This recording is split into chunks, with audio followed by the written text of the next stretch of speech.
dealing with our habits on today's Wednesday Morning Drive.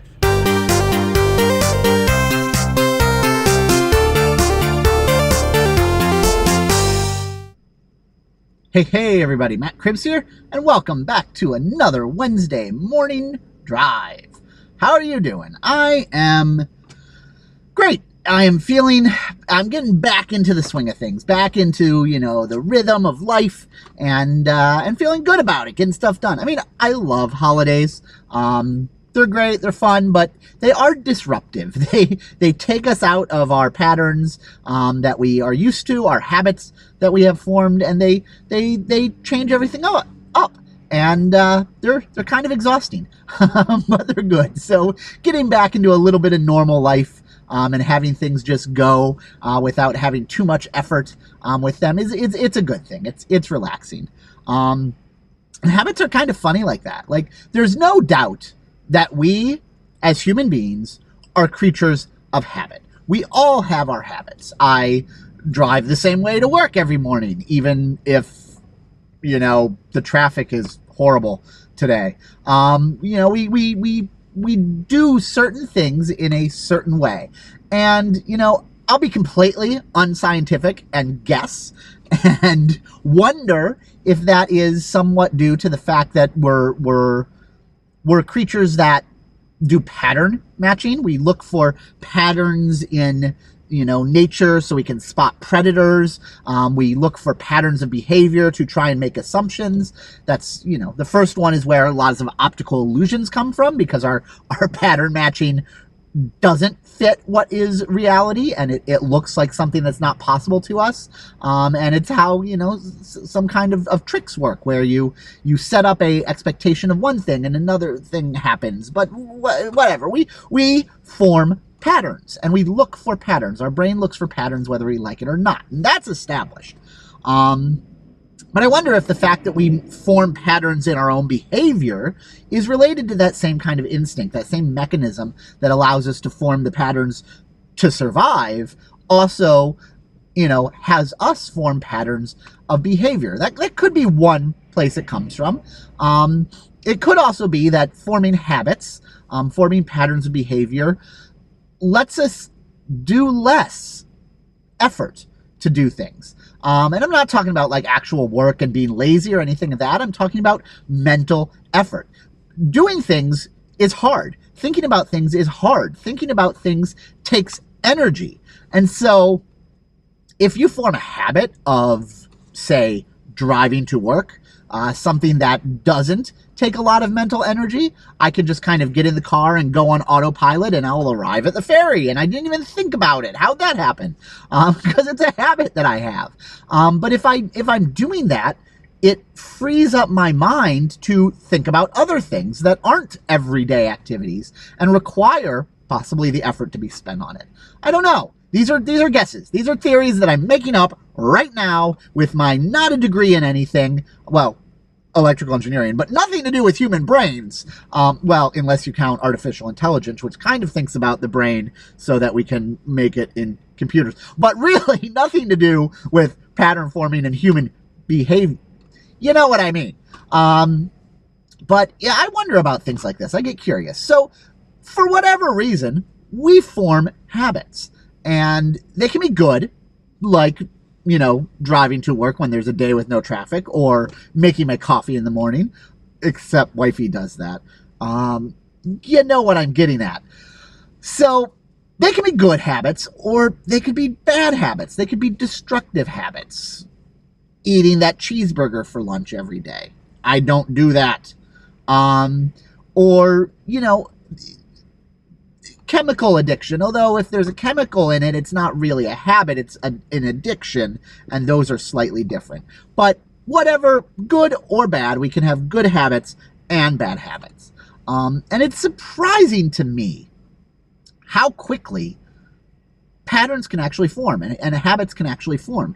It only takes, a few days or weeks of repeated behavior before you start to form a habit and before it just becomes second nature. I know when I was starting this vlog, it's weird to say vlog. I don't really like that word. But when I was starting this Wednesday morning drive, every week I had to think about it. I had to, sit and remember, say, today's Wednesday. I need to do the Wednesday morning drive. That's what I do. It's a thing. And it took effort to remember and think about it. And now it just happens. I just know. Except for last week when I did it on a Thursday because it was a holiday, because it was Thanksgiving. So that's different, and I'm allowed to do that occasionally. But I just know that it's a Wednesday.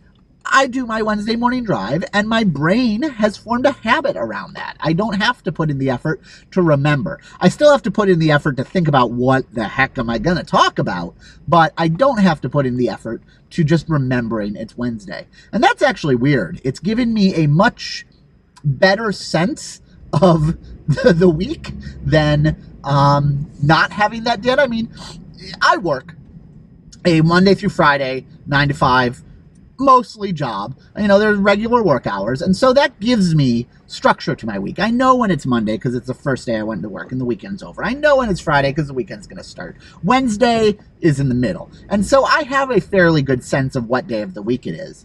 When you don't, and I've had times when I don't have that structure to my week, it's very easy to forget the heck day is it? Because if you don't have those cycles, those patterns that happen in your week, days are kind of arbitrary, and you don't really remember, well, it's a Wednesday, or it's a Tuesday, or it's a Sunday, or whatever day it is. But adding this thing in the middle of the week, this Wednesday morning drive on a Wednesday, not just being the middle of the week, has actually given me more awareness of exactly what day it is. Sidebar, I thought that was interesting too. But habits are something that are easily formed and difficult to break. And I think that they're difficult to break. Well, forming is fairly easy. You just have to make the effort. You force yourself, you remind yourself, you do something repeatedly, and if you do it repeatedly enough, a habit forms. End of story. Pretty easy. Breaking habits is harder. You don't just have to do the opposite of what you wanted to do, of what your habit was, and remember to do that. You also then have to come up with something to replace it. Because if you just try to make it not, quickly the habits will snap back. They're ingrained. They're comfortable. We like our habits, and we fall back to them. We fall back to them when there's nothing else to do, no other behavior that's going to replace it. We fall back to them when we're stressed or under pressure, because it takes some of the burden off of us. And, it's just the way it is. It's harder there. And I think it's especially harder when it's not just a physical habit. Like if it's a get up earlier type habit, you can set an alarm clock, you do that enough, and you actually do it, and you'll just start getting up earlier, provided you're not staying up way too late or something like that. But you can do those things. I think it's a lot harder when it's a mental habit, because habits aren't just things you do. Sometimes habits are ways you think, and ways you think are a lot harder to break, because it's not a thing that you can just do. It's not if you're thinking about a problem, you can't just artificially force that problem to come up to allow yourself practice to be able to think about it a different way. If you're trying to change the way you think about things, that you have to be conscious. You have to make a much harder effort and like almost set a mental flag that says, if this scenario comes up, remember, I think about this in a way that I'm trying to break away from. And that's a lot harder to do. And I don't think, in some ways, it may not even be possible to do by ourselves.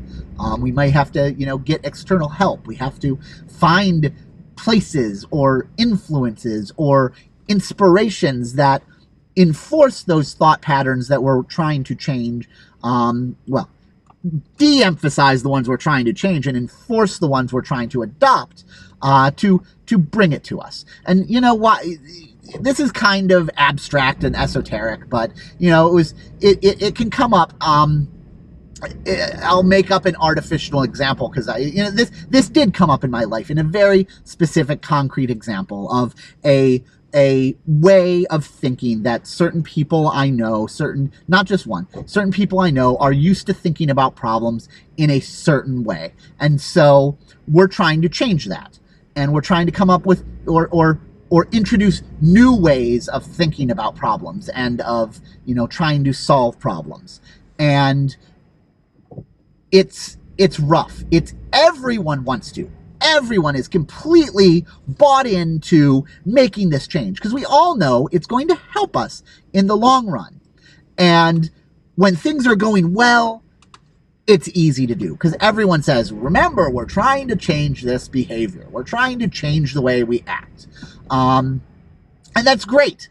But it's when things get tough, when time gets short, or when things get under pressure, people stop thinking about this extra luxury of changing the way we behave, and they go back to the way they've done it for a long time. And they think about things the way they've always thought about them. Not because they want to, or because it's bad, or, they're not working hard on this, because when we get under stress, our mental effort goes to solving the stress, and therefore there's not as much left over to remember to change those mental habits. And so it's just, there's not enough thinking power. There's not enough stuff. There's not enough attention budget to spend on these things. And when things get cut, the biggest pain, triage, right? When resources get tight, when attention gets tight, you're going to focus on the things that have to get done. And those things you want to get done are going to suffer because of that.